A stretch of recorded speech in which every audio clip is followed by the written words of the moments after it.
வணக்கம், நான் மதினி பேசுகிறேன். இன்றைக்கி எங்களுக்கு மீன் கிடைக்காதனால எங்களுக்கு வீட்டுக்கு போட்டு கருவாடு போட்டு வச்சுருந்தோம். அந்த கருவாட்டை தான் இன்றைக்கி கருவாட்டு குழம்பு வச்சு சாப்பிட்டு ரொம்ப நாளாகுது. இன்றைக்கி பாறை நல்லா ஊடகம் கருவாடு இதுகள்லாம் கிடச்சிருக்குது. நல்லா இன்றைக்கி சமைச்சு செம்மையாக சாப்பிட்றோம். அதே மாதிரி நீங்கள் கருவாடு கேட்குறீங்க. கருவாடு இந்த டயத்தில் மீன் அவ்வளோவா வரத்து இல்லை, கம்மியாக தான் வருது. கம்மியாக வந்தாலும் சரி அந்த மீன் விலை சாய்த்தியாக இருக்குது. அதனால தான் நாங்கள் மீன் எங்களுக்கு கிடைக்காதனால தான் நாங்கள் மீன் எடுத்து கருவாடு ரெடி பண்ணலை.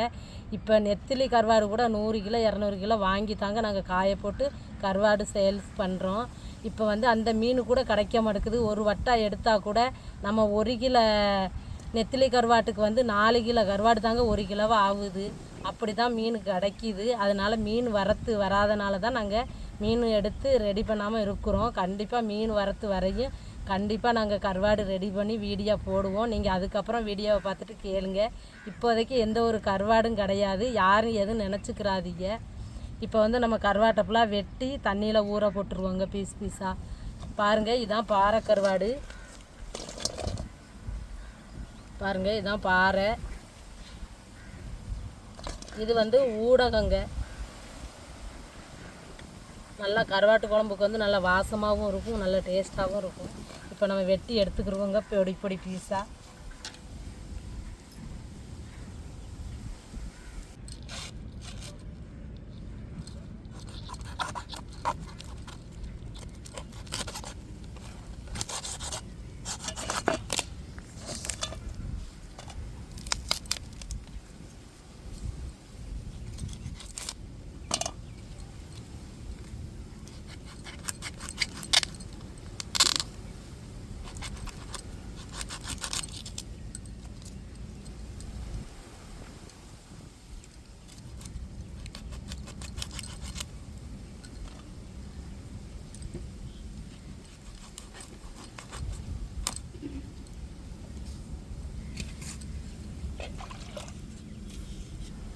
இந்த தண்ணியில் ஊற போட்டுருவோங்க இப்படி பீஸ் பீஸாக வெட்டி.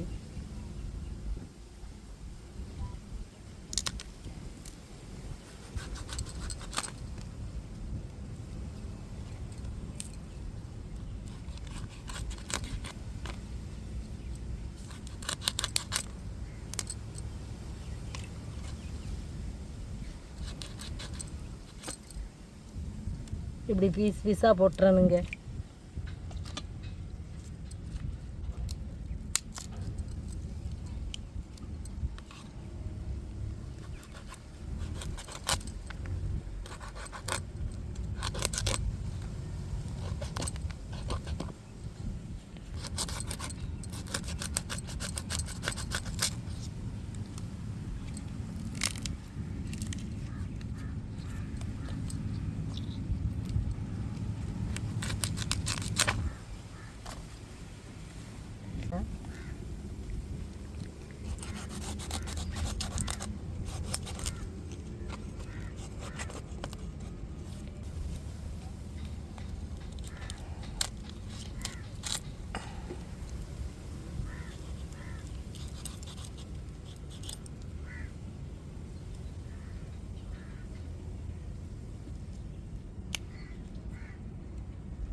நல்லா வெட்டி எடுத்தாச்சு. நல்லா தண்ணியில் அலசி எடுத்துக்கிடுவோம்.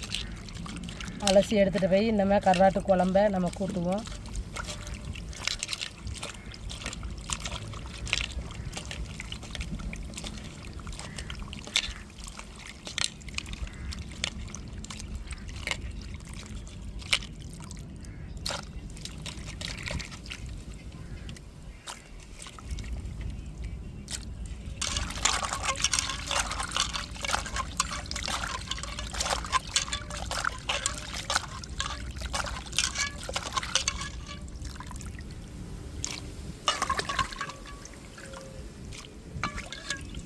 தேங்காயை அரைச்சி எடுத்துக்கிடுவோம்.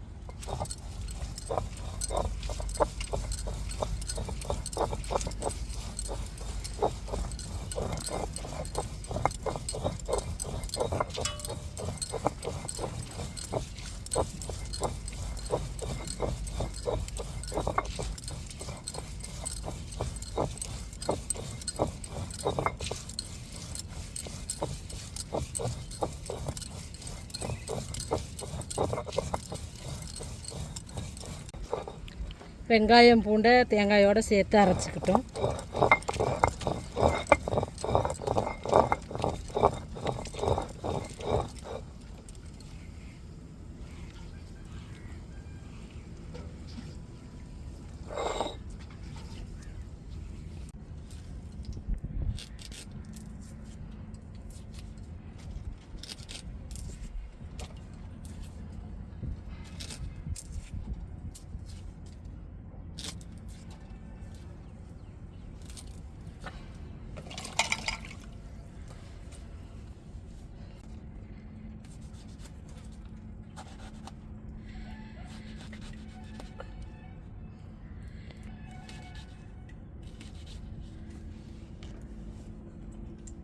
சட்டியை வச்சாச்சு. அதில் லைட்டாக எண்ணெயை ஊற்றி காய்கறியில் வதக்கி விட்டு நம்ம குழம்ப கூட்டுவோம்.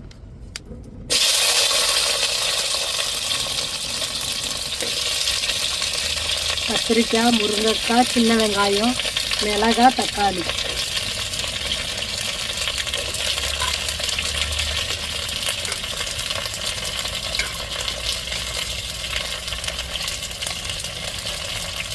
இப்போ தக்காளி சேர்த்து எண்ணெயில் நல்லா வதக்கி விட்டுட்டு நம்ம அம்மியில் அரைச்சி எடுக்க தேங்காய், குழம்பு மசாலா பொடி, புளி தண்ணி, தேங்காய் தண்ணி எல்லாத்தையும் சேர்த்துக்கிடுவோம். சேர்த்து உப்பு போட்டு மூடி வச்சுட்டு நல்லா குழம்பு கொதிச்சு வரையும் நம்ம கருவாட்டை சேர்த்துக்கிடுவோம்.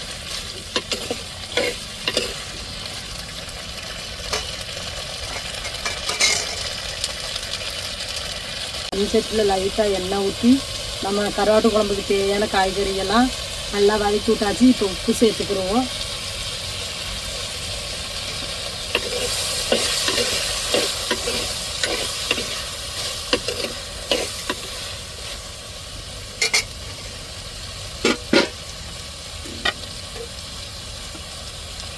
இப்போ குழம்பு மசாலா பொடி, மஞ்சள் தூள் சேர்த்துக்கிடுவோம்.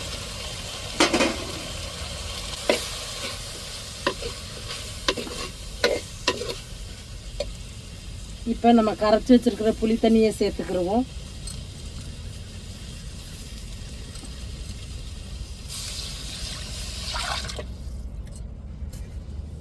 நம்ம அரைச்சி வச்ச தேங்காய் தண்ணி சேர்த்துக்கிடுவோம்.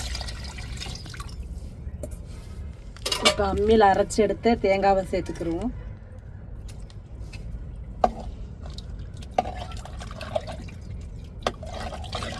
நம்ம அம்மியில் என்னைக்கும் தேங்காய் அரைச்சாலும் சரி, குழம்புக்கு ஒரு 4 பல் பூண்டும் வெங்காயமும், சின்ன வெங்காயமும் சேர்த்து அரைச்சிக்கோங்க தேங்காயோட. அப்போ தான் குழம்பு நல்லா டேஸ்ட்டு கொடுக்கும். போட்டு மூடிடுவோம். குழம்பு கொதிக்கவும் நம்ம கருவாட்டை சேர்த்துக்குவோம்.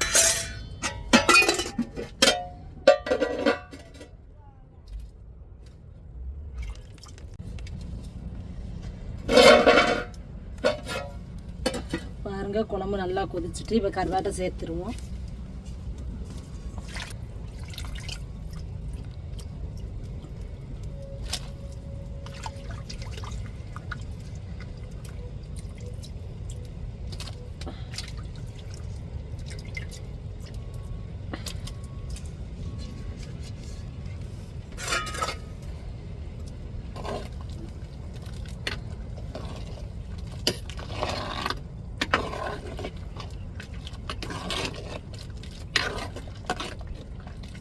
நம்ம குழம்பு நல்லா வெந்து வரைக்கும் நம்ம இறக்கி தாளிச்சுக்கிடுவோங்க.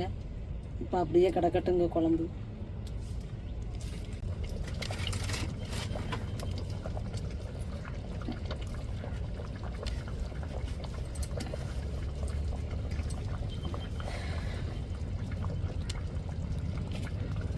குழம்பு நல்லா வெந்து வந்துருச்சு. நம்ம இறக்கி இப்போ தாளிச்சுக்கிடுவோங்க.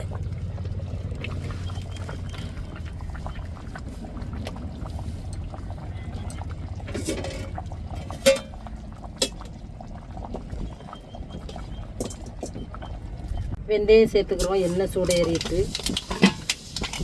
வெங்காயம் சேர்த்துக்கிறோம்.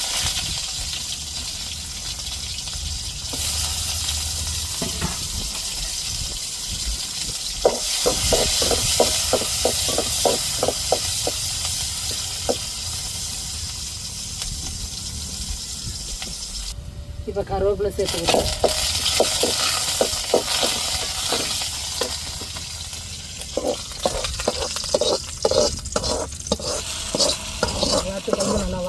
வாசமாக இருக்குதுங்க. இதில் வேறு வெந்தயம் போட்டு நம்ம தாளித்து ஊற்றிருக்கோம். செம்ம வாசமாக இருக்குதுங்க.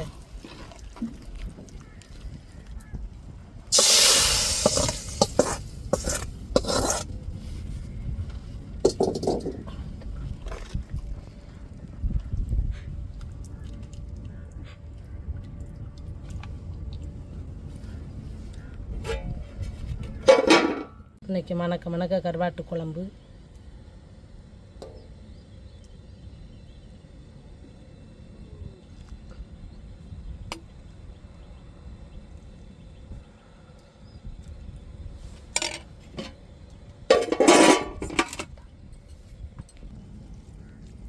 சொல்லவே வேண்டாம், கருவாட்டு குழம்பு வாசம் நல்லா கம்மண்டு நல்லா வாசமாக இருக்குதுங்க. கருவாட்டு குழம்பு நம்ம எந்த குழம்பு வச்சாலும் சரி, கருவாட்டு குழம்பு அடிச்சுக்கிற வாசத்துக்கு அப்படி மணத்துக்கும் கருவாடு கொண்டான்னு சொல்லுங்க.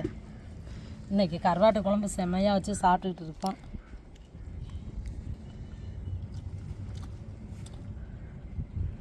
பாறை கருவாடு பாருங்கள்.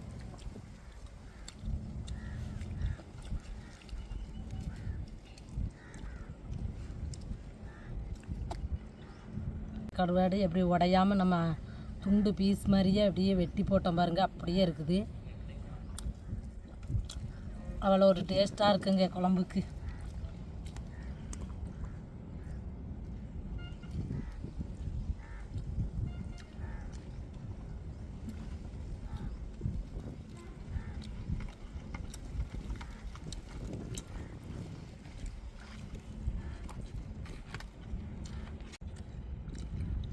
நம்ம கருவாட்டை உப்பு வச்சு தாங்க, அதிக உப்பு சேர்க்க மாட்டோம். ஏன்னா வெயில் டயத்தில் நம்ம வீட்டுக்கு குழம்புக்குண்டு வைக்கிற கருவாடு அவ்வளோவா நாங்கள் உப்பு சேர்க்க மாட்டோம். அவ்வளோ ஒரு டேஸ்ட்டு ருசியாக இருக்குதுங்க கருவாடு. மணமும் வாசமும் செம.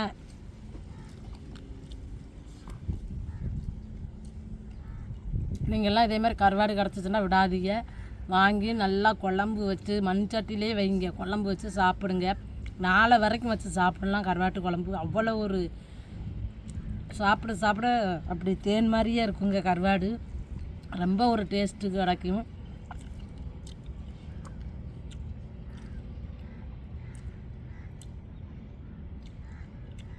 பாருங்கள், தலைப்பகுதியில் உள்ள கருவாடு சாப்பிட்டேன்.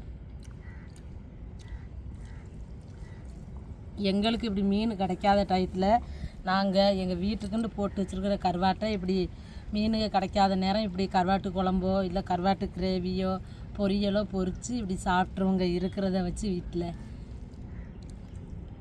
போட்டு வச்சுருக்கோம்.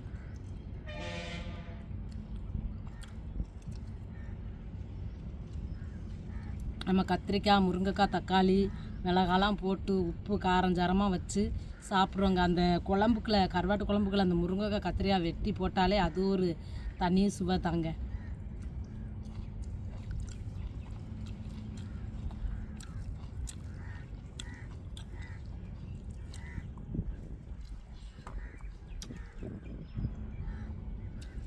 கருவாட்டை பாருங்கள் எப்படி இருக்குதுன்னு.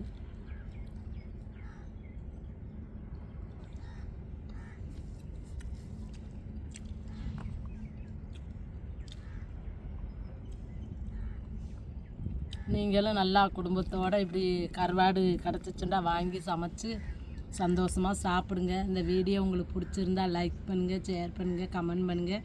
எங்களுக்கு ஆதரவு கொடுத்து சப்போர்ட் பண்ணுங்கள். எல்லா பேர்த்துக்கும் மனமார்ந்த நன்றிகள். மறக்காமல் எங்கள் சேனலை சப்ஸ்கிரைப் பண்ணிடுங்க.